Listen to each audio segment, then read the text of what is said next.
Good morning, good morning. Thank you so much for joining me. This is the podcast, The Endurance of Labor Laws.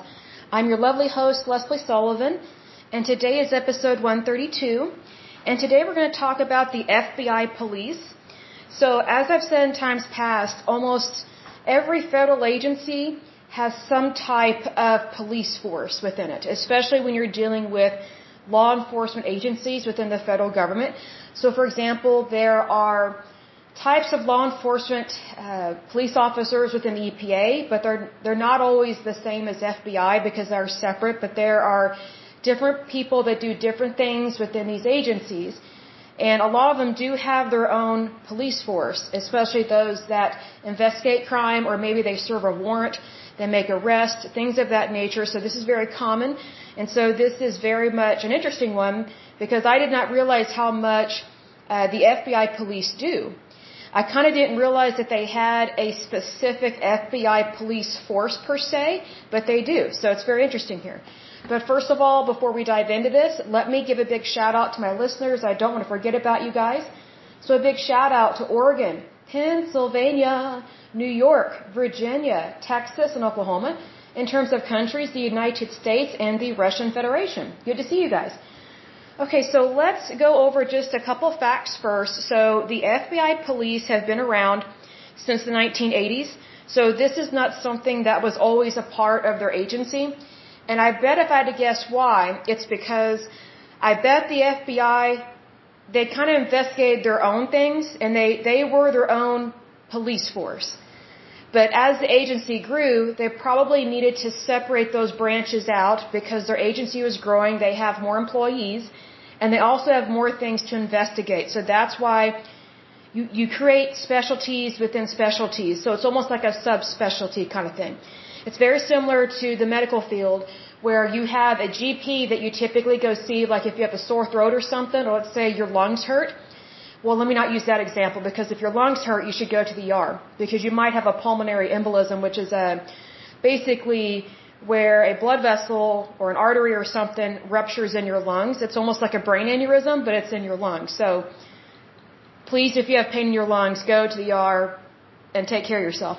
What I'm talking about is that, if you have just a basic health complaint, you start out by going to your GP, not a nurse practitioner.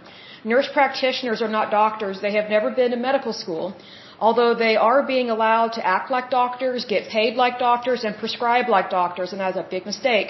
They make a lot of mistakes. But anyway, if you have a general complaint about your health, you go see a GP. Your GP, if they can handle what's going on, they handle it. But let's say, for example, you have pneumonia, you've been treated for it, but you're still having some problems breathing a little bit, like you don't feel like you're back where you were before.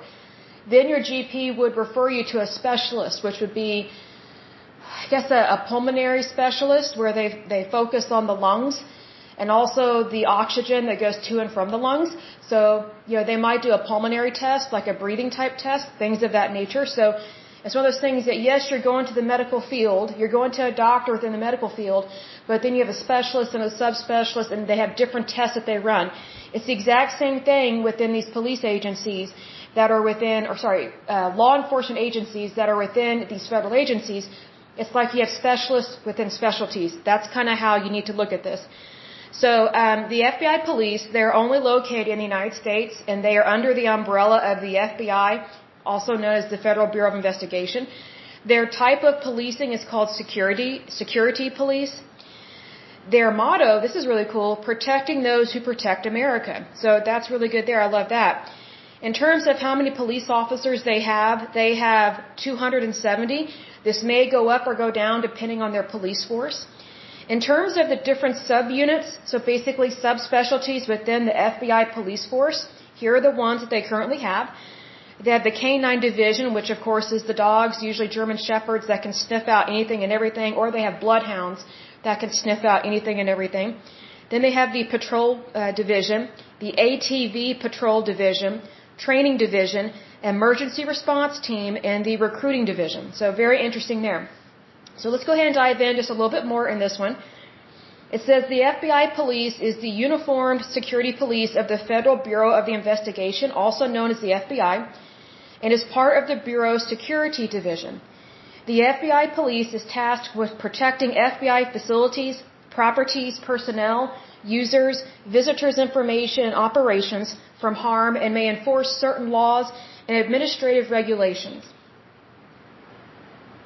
They are endowed with full police powers of crime prevention, arrest, law enforcement, and investigation within and around some key FBI facilities. They have duty stations at the following locations. The first one is the J. Edgar Hoover Building in Washington, D.C., also known as the FBI headquarters. Next one is the Washington Field Office, also located in Washington, D.C., which is our nation's capital. Then you have the FBI Academy in Quantico, Virginia. Next one is the FBI Laboratory, also in Quantico. Then you have the New York Field Office in Lower Manhattan, New York. And lastly, you have the Criminal Justice Information Services Division in Clarksburg, West Virginia. So basically this police force, they protect those facilities because they definitely need to be protected. Probably because of the information that they deal with there and the people that investigate, how to describe this? And the people that investigate the different crimes that are going on within the United States. So you have to have security. You have to keep that information protected. So it goes on to say the FBI has a cooperative agreement with the Metropolitan Police Department for the FBI police to carry out protective duties outside of its regular patrol areas in Washington, D.C., of the J. Edgar Hoover Building and the Washington Field Office. I agree with that, but at the same time I get concerned with it because the FBI are not the local police. That's not their job. So I would be very concerned if ever those boundaries are crossed. So I think things should be separate but equal because I think it's very easy to step on people's toes whenever you cross boundaries. Even if you're given permission, I think they need to be careful about that. Because also, these are two totally different agencies. Usually, police departments they are not federal, they are state, meaning they are run by your city or your state. So, for example, where I live in Oklahoma City. We have an Oklahoma City Police Department. Well, if I were to move, let's say, to Tulsa, they don't have an Oklahoma City Police Department. It is the Tulsa Police Department. So these things are separate. They do work with each other, but there's a lot that needs to remain separate even though they are on the same team, and that team is justice and integrity. To do the job and to do it well. But I think sometimes toes can be stepped on in regards to these things. So that's all I'm going to say about that, but that's just what it is.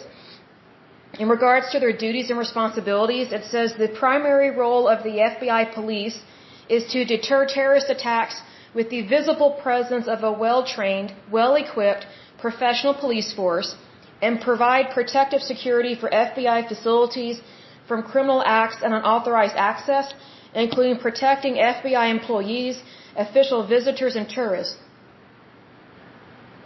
FBI police methods include several duties such as entrance and or exit screening, patrolling in vehicles, patrolling on foot, patrolling on bicycle, use of explosives detection canines, so basically the dogs that can sniff out anything that has to deal with explosives and the ingredients that go into those. And lastly, counter surveillance. So, I think this really brings to mind that it's very important for these police officers or FBI agents, whatever the case may be, why it's so important for them to be in shape. Because if they can't chase down a bad person, then they've kind of failed at the job. Most of the time, whenever I meet FBI people, which is rare, unless, I just don't know I've met them, most of the time these people are very fit. Local police force, they are not fit. Most of them are very overweight, they're pudgy, and I'm not really sure what they can do to protect people. Because usually when you're dealing with any type of law enforcement, you need people that are physically able to handle the job. They need to be extremely physical fit. Like what I don't understand is why in law enforcement, why can't they have more like bodybuilders be in there?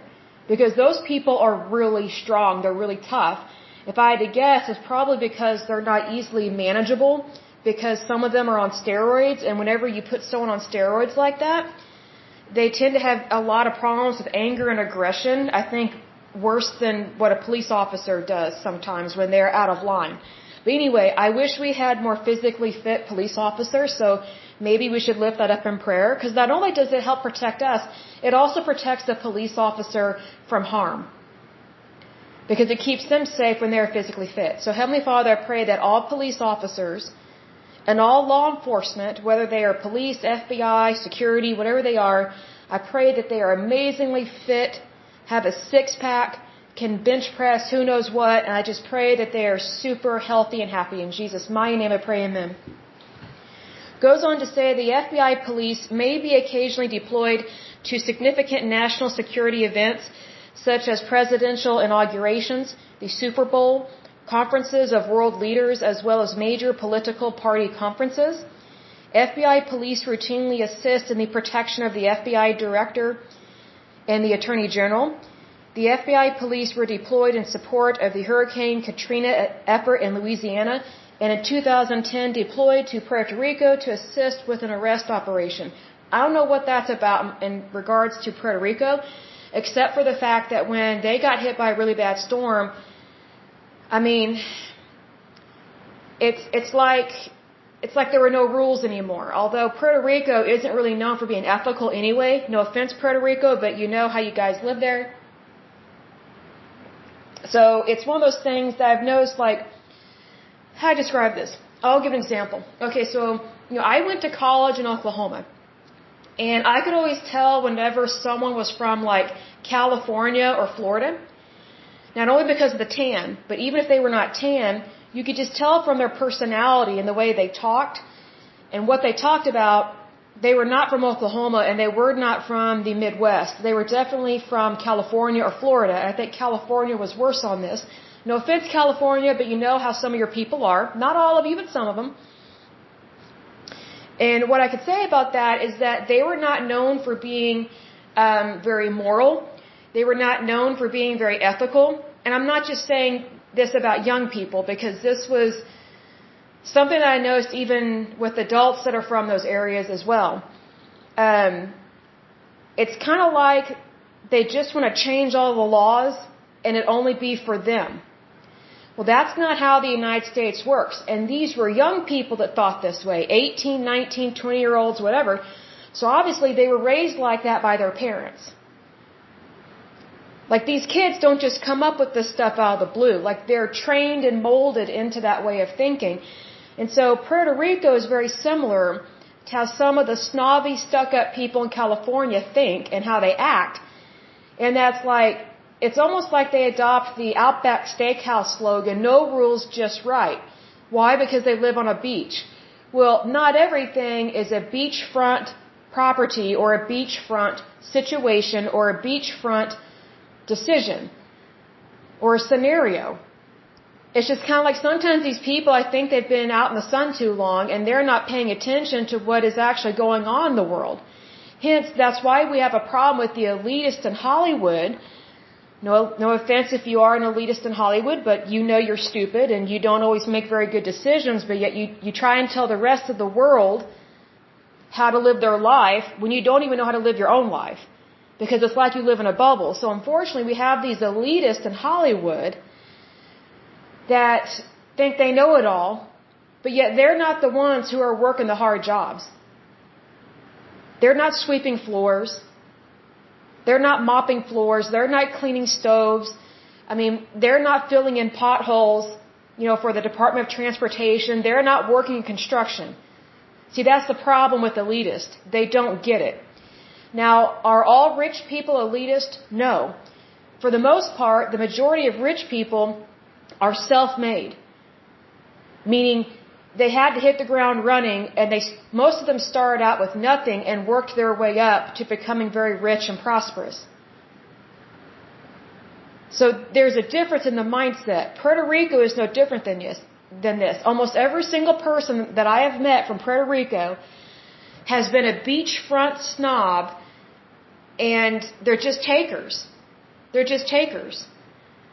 Because as far as I know, Puerto Rico is still a territory of the United States. They're not a state. So they don't pay taxes like the rest of us do, but they love to receive money from us. Like they take millions of dollars of our tax dollars, even outside this hurricane situation that happened there. And they're just not known for being good workers. Now, we'll say this. People that are Puerto Rican that were born here actually in the United States, not in a territory, if they were born here in the United States, they're awesome people. They're hard workers. They understand what it means to have a job, earn a living. They're not like their relatives that live on that island. Sometimes people, I've noticed that if they adopt this Californian or Floridian or this island mindset, they're not known for their good decision-making skills, and that's the problem. Needless to say, this is one reason why we should have the FBI, because can you imagine people that only live on the beach being in charge of our country?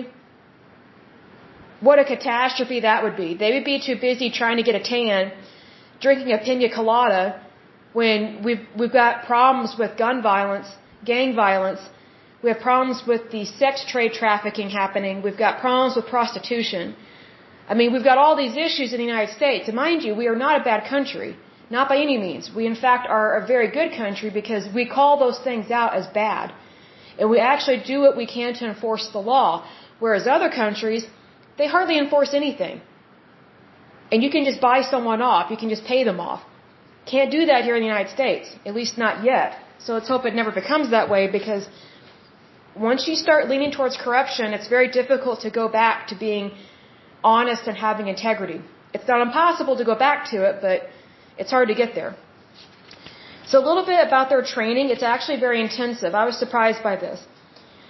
It says the FBI police recruits are required to complete a 12-week uniformed police officer training program at the Federal Law Enforcement Training Center, followed by a 4-week FBI Police Advanced Training Program at the FBI Academy, and then complete 5 weeks of on-the-job training with the field training officer in the field training program. That's a lot of time spent on training. And I think that's wonderful that they do that, and I wish more jobs in general would have that much training. I can think of jobs where I wasn't given any training whatsoever. And now it wasn't as important or as serious as like a FBI job or like a police enforcement type position, but it really sucks when you don't have good training and you just get thrown out there and you have to hit the ground running. So you're basically on your own and you're thrown to the wolves. That typically happens in sales roles. Sometimes that happens in accounting, which I think is stupid. Sometimes that happens in very chit-chatty Cathy offices, which I can't stand that. Because it's kind of like people, how do I describe this? It's like they throw you to the wolves to quote-unquote see what you're made of. And I'm like, wow. So you're basically withholding information. You're withholding training from your employee just to prove to them that they don't know everything, which of course they don't because they're human. And number two, they just started working for you. Number three, sometimes employers like to put their employees through the ringer just to make them very much aware that they are at the bottom of the totem pole. Which I completely disagree with that way of treating people. It's kind of like you have to earn the respect of people. You know, you have to put in your 5 years, you have to put in your 10 year. It's like, no, respect starts from day one of a new job. Respect should be freely given, not just earned. Are there some things that people need to earn your respect and trust? Yes, but, you know, I'm not saying you have to trust everybody because you shouldn't.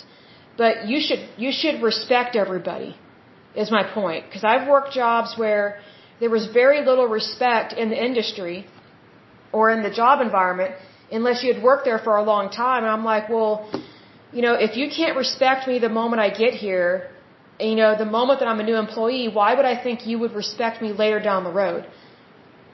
Because to me, when someone doesn't respect me, that's a lack of integrity.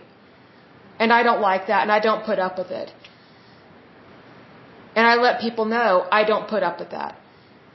Because to me, whenever I meet someone new, I treat everybody the same. I treat them with dignity and respect. Like, people have to prove me wrong. They have to prove to me that they're a bad person. They have to prove to me that they're a jerk or a weasel or a liar or whatever the case may be. I don't start out with, oh, you have to earn my respect.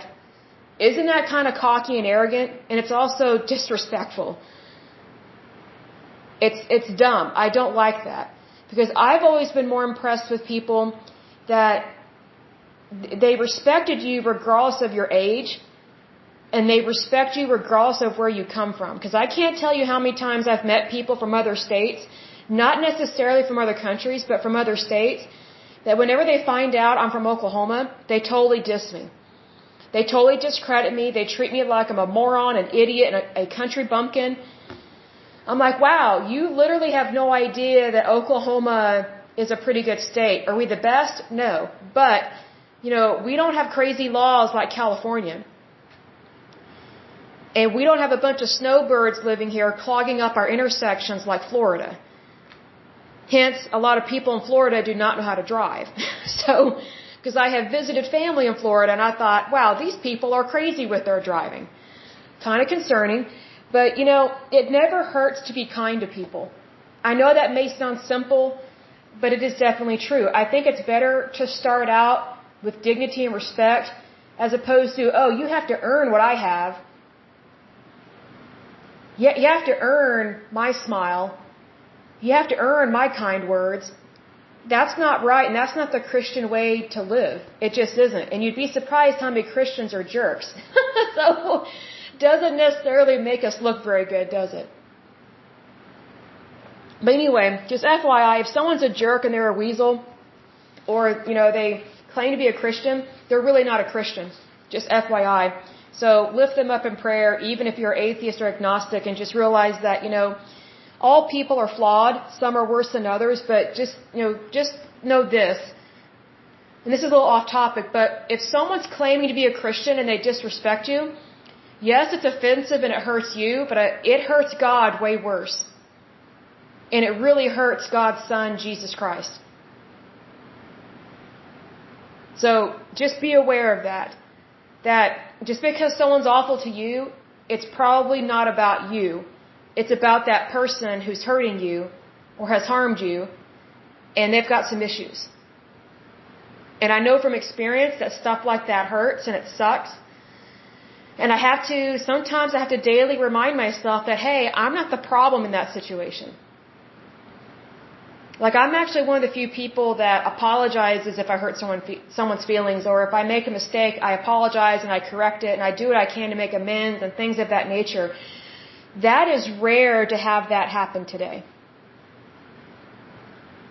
But what's interesting is that what's rare has way more value than what is common. So just be aware of that. A little bit about the salaries of the FBI, police. I thought they were paid more. But I guess to me, I got the impression that they're paid not as well as an FBI agent, but maybe a little bit more than just regular police officers. But even so, sometimes police officers, especially in small towns, are not paid very well. Police officers in large cities get paid really good money, but they also have more danger that they deal with. So, because cities tend to be less safe than small towns. So, even though with small towns, just because you live in a small town and has small town charm, that doesn't mean it's a good place to live. Because I was raised in a small town, and there was corruption like you wouldn't believe. And I noticed it as a little girl. So just FYI, be aware of those things. So it says the salaries in the FBI police are determined via a basic pay plan set out under the general schedule, also known as GS.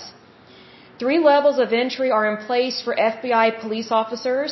The first one is GS7, GS8, and GS9. Promotion opportunities within FBI police come with increased pay, with corporals earning in the GS10 band, going up the colonel earning GS13 pay. Additionally, FBI police officers are covered under the Federal Employee Retirement System, also known as FERS, and do not receive enhanced law enforcement retirement, also known as 6C. So, I wonder about that. Hold on just a moment. It says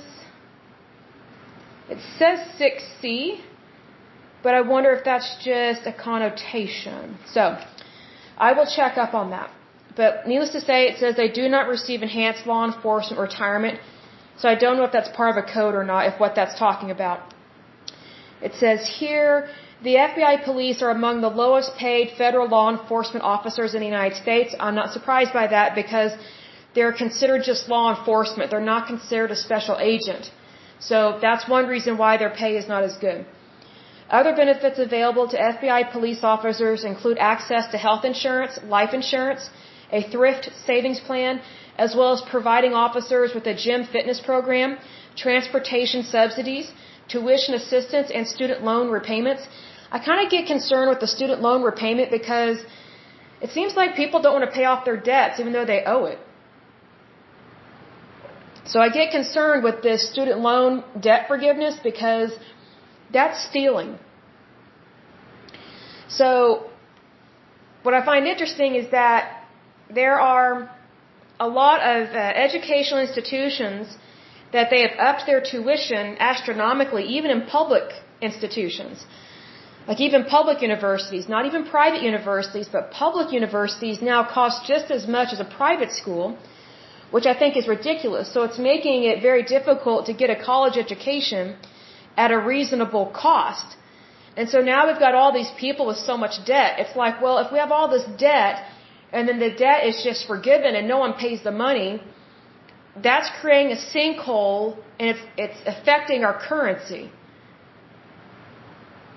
So it's one of those things that when you owe someone money, you owe them money.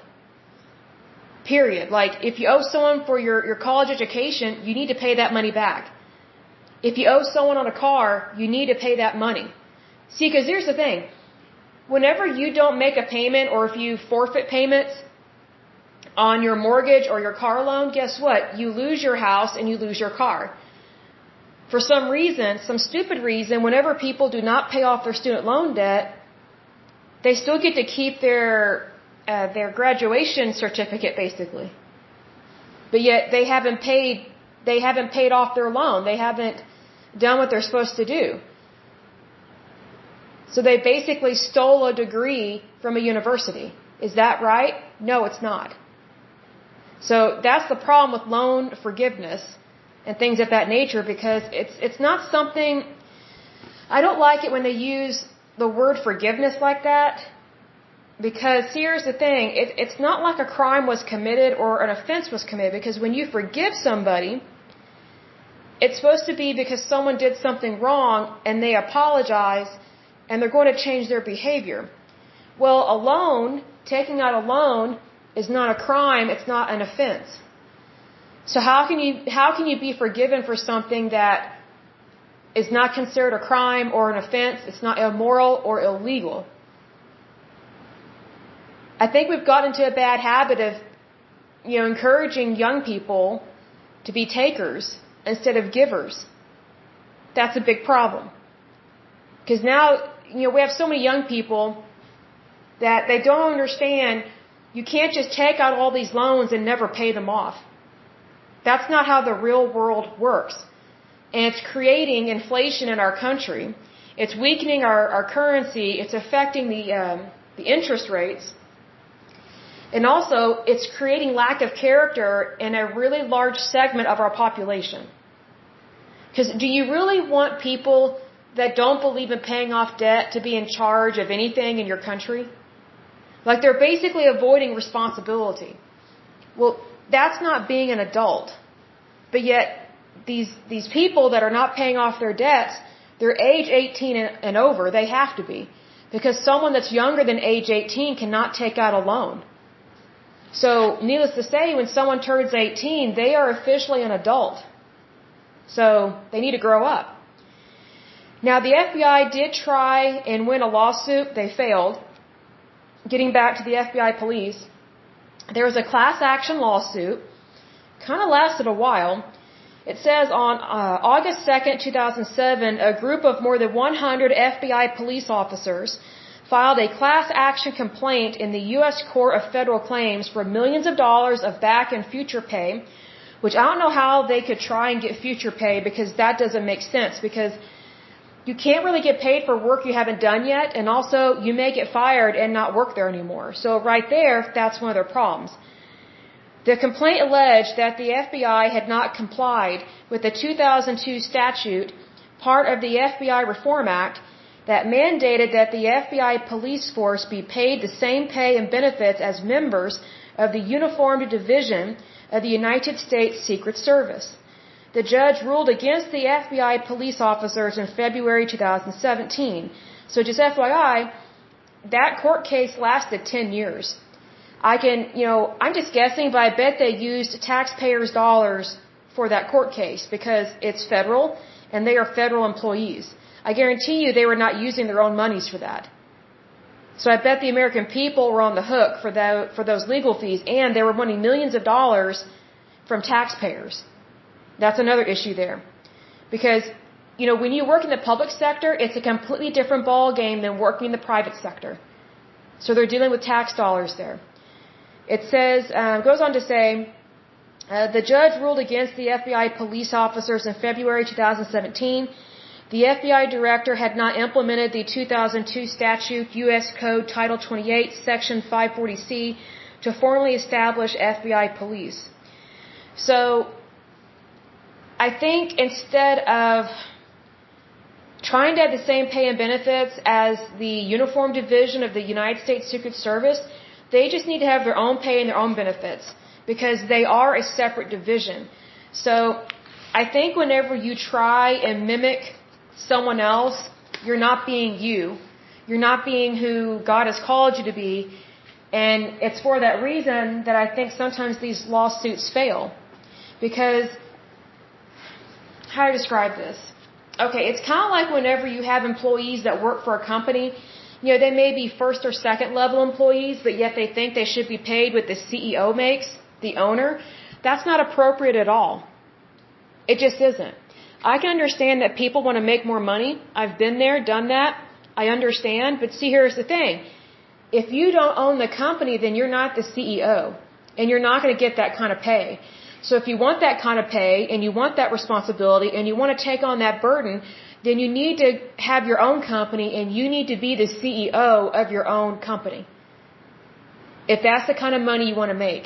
I think that's the problem with the FBI police on this, is that they want pay that, it's not that they don't deserve it, it's just that it's not their rank. And they don't have the same job, and they're not the same division. Even though the public sector is far from perfect, there are rules, how to describe this, there are protocols that are in place that discuss pay and pay scales.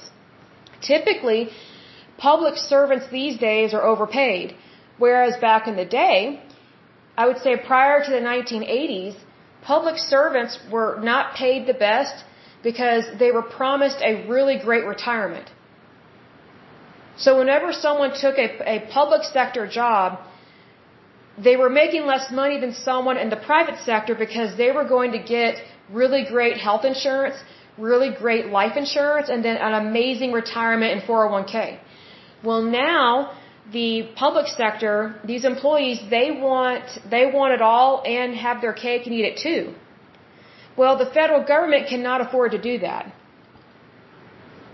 There are not enough tax dollars in the United States to afford that. And plus, we already have an issue with some public employees already being overpaid. And then also we have agencies that are spending way too much money. So what I think they should do, and I'm not saying this about this particular agency, but I think agencies across the board, whether they are federal or state, they need to stop overspending. They need to cut back on the spending. That way they can actually afford to pay their employees more. But unfortunately, a lot of these agencies, whether at a state or federal level, they're not going to slow down on spending, even though that affects what they get paid, but yet they expect to get paid more. It's like, they really need to understand what a budget means. A budget means you don't spend over that. And you need to spend less than what you're asking for. I think the federal government should take a crash course in Dave Ramsey's financial class. He has a couple different financial classes that's about financial soundness. I think our country would be a lot better off if the federal government took a page out of Dave Ramsey's book. He has several books, but just in general, and understand what money is, what currency is, what interest rates are, and how all that affects the United States economy. Because whatever affects our economy, our interest rates, and our currency directly impacts everybody that lives here in the United States. Not just the citizens, but also the illegals. Because what I don't think illegal immigrants realize, and I don't think they're being told the truth, what these illegal immigrants don't realize, and also what are so-called dreamers or whatever, which I think is a stupid term, just because someone wants to be an American citizen and you dream of being one, that doesn't give you permission to break our laws. Like, everybody has hopes and dreams, but that doesn't give you permission to break the laws. So that's the issue there. So you're not a dreamer, you are a law violator. So just recognize that. But anyway, it's very important that our federal agencies stop overspending, because they would be more fiscally sound. So, I guess what I'm trying to say is that I wish more people knew, especially illegals knew, that, if you want to become a citizen here, you need to do it the right way. But also, becoming a citizen of the United States does not necessarily make your life better. Because guess what? Now you're going to be paying a lot in taxes via the IRS. And now you're going to be taking on the burden that you created by being here illegally. Basically participating in our healthcare system, going to our emergency rooms, going to our doctors when you're not paying for any of it. Well, guess what? Now you're going to wake up and realize, oh, I shouldn't have done that. I shouldn't have used someone else's healthcare system but yet not pay into it. That's called stealing. And thievery is thievery. So I guess what I'm trying to say is that all of this has consequences. And I wish more people were financially responsible. I wish more people were financially stable, because if we have more people that are financially responsible and financially stable, it wouldn't matter what happens in our economy, because people would be financially and fiscally sound. Yes, there would be a bit of a sting with inflation, things like that, but they would be able to withstand it. And they would know that this will pass.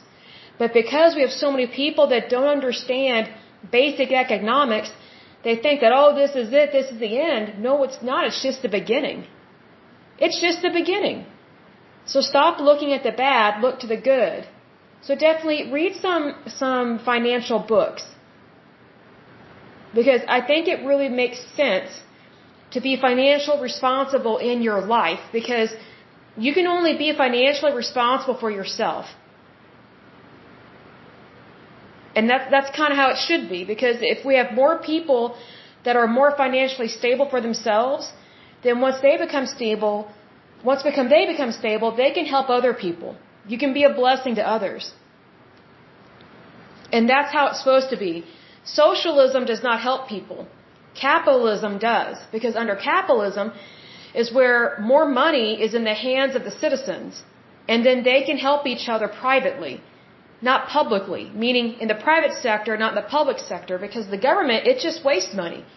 It spends and spends and spends. It's like a little kid in aisle 7 at a Toys R Us, which again, mind you, Toys R Us are no longer around. They went bankrupt. They went belly up, unfortunately, and it was a great store. But anyway, just be financially responsible, and I wish the federal government would be more fiscally responsible, and maybe we should pray for that. So Heavenly Father, I pray that the federal government is more fiscally responsible. They stop overspending. They stop passing stupid laws that interfere with people's lives. And I pray that they give people a chance to live their life and live it well. And I pray that they stick to the original Constitution and respect our rights as citizens. And I pray that they stop allowing illegals into the country. I pray that they start deporting illegals and start protecting the United States the way that they are supposed to, which is you defend the home front. In Jesus' mighty name I pray, amen. So I will go ahead and end this podcast, but as usual, Until next time, I pray that you're happy, healthy, and whole, that you have a wonderful day and a wonderful week. Thank you so much. Bye-bye.